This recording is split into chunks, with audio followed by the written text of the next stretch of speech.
Bonjour à toutes et à tous.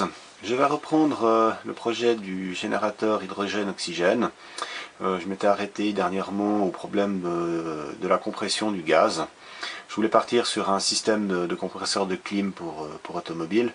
Malheureusement, je vais abandonner ce système. Il va être trop compliqué à mettre en œuvre, trop gourmand en énergie.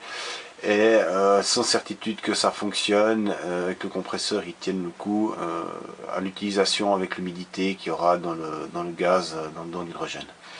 Donc je vais partir plutôt sur un système de compresseur de voiture, mais pour les pneus. On en trouve dans les voitures modernes comme système de secours pour gonfler le pneu en cas de crevaison. Je voulais en commander un en Chine. Il faut malheureusement encore attendre de nouveau 20 jours à un mois. J'ai pas trop envie. Donc j'ai été au magasin de bricolage aujourd'hui et je suis tombé sur ce genre d'appareil. Ce sont des boosters bon marché.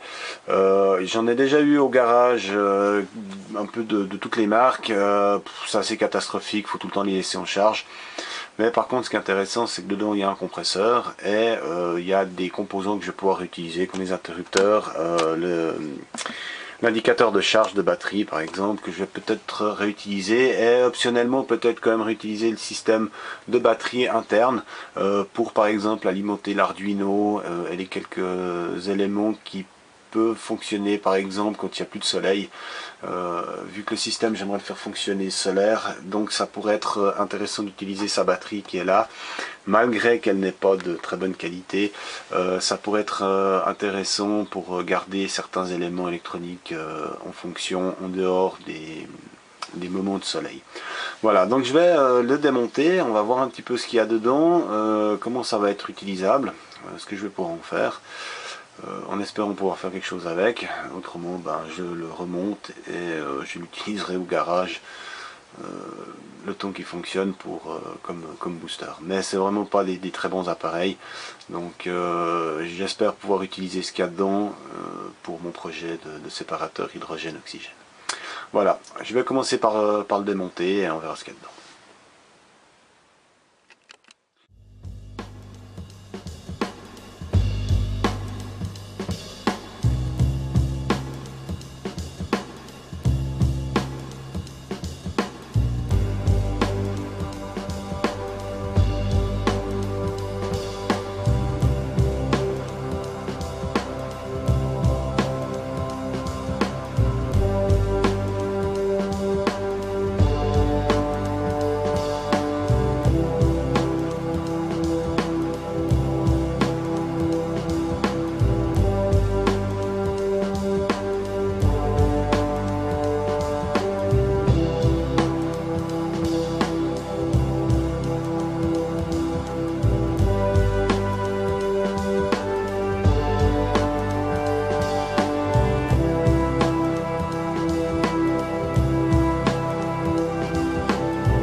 Voilà, une fois ouvert, on se rend compte qu'il n'y a pas grand chose.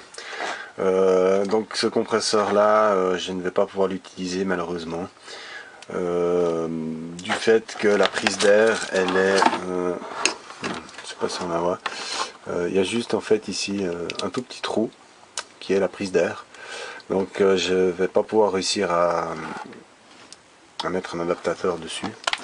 J'ai vu une vidéo sur internet où ils mettent carrément le tout dans un bocal qui est en fait en dépression. Le problème c'est qu'on a quand même pas seulement d'étincelles au niveau du rotor ici. Donc ça va pas être faisable. C'est trop risqué. En plus on voit bien que la fabrication elle est vraiment... enfin voilà, c'est vraiment des trucs bon marché. Et une autre chose qui est assez drôle, c'est spécialement voilà, spécialement ici. Donc on voit que c'est une batterie de 15 ampères à 160 ampères de courant maximum. Et quand on regarde les manuels, c'est assez formidable parce que ça. Quand on voit le manuel, on voit bien que c'est très vendeur hein, comme truc. Hein. Donc on a un maximum de 900 ampères et un courant de 400 ampères, mais un maximum de 900. Donc il faudra qu'ils m'expliquent quand même comment ils atteignent des puissances pareilles alors qu'en fin de compte on a une batterie qui peut en délivrer que 160. Donc voilà, donc c'est vraiment ces machins bon marché qui sont très vendeurs, mais en fin de compte derrière, et je peux vous dire, j'en ai plusieurs, hein, ces appareils dans les mains, un véhicule diesel, vous le démarrez pas. Donc on est bien à des ampérages qui sont vraiment relativement faibles, donc en tout cas pas 900 ampères, ça c'est sûr. Donc voilà, je vais le remonter, je vais l'utiliser, le garder dans ma voiture comme appareil de pseudo dépannage. Il tiendra le temps qu'il tiendra, et le jour où la batterie sera foutue, je récupérerai peut-être l'électronique de charge qui est là. J'ai pas démonté pour voir comment c'était fait, si c'est des bons composants ou si c'est aussi tout de la merde comme le reste. Mais pour l'instant, voilà, je vais le garder, il fonctionne, donc il est neuf. Hein. Je vais le garder dans la voiture, ça peut toujours servir. Et le jour où il est vraiment foutu, eh ben, on verra ce que j'en ferai. Voilà. Donc j'ai commandé hier sur eBay un autre compresseur, un autre type de compresseur qui a une autre culasse, un peu différente de ce qui est là. Je vais voir ce que ça donne, donc j'attends qu'il arrive pour continuer la fabrication de ce système de compresseur. Voilà, à tout bientôt.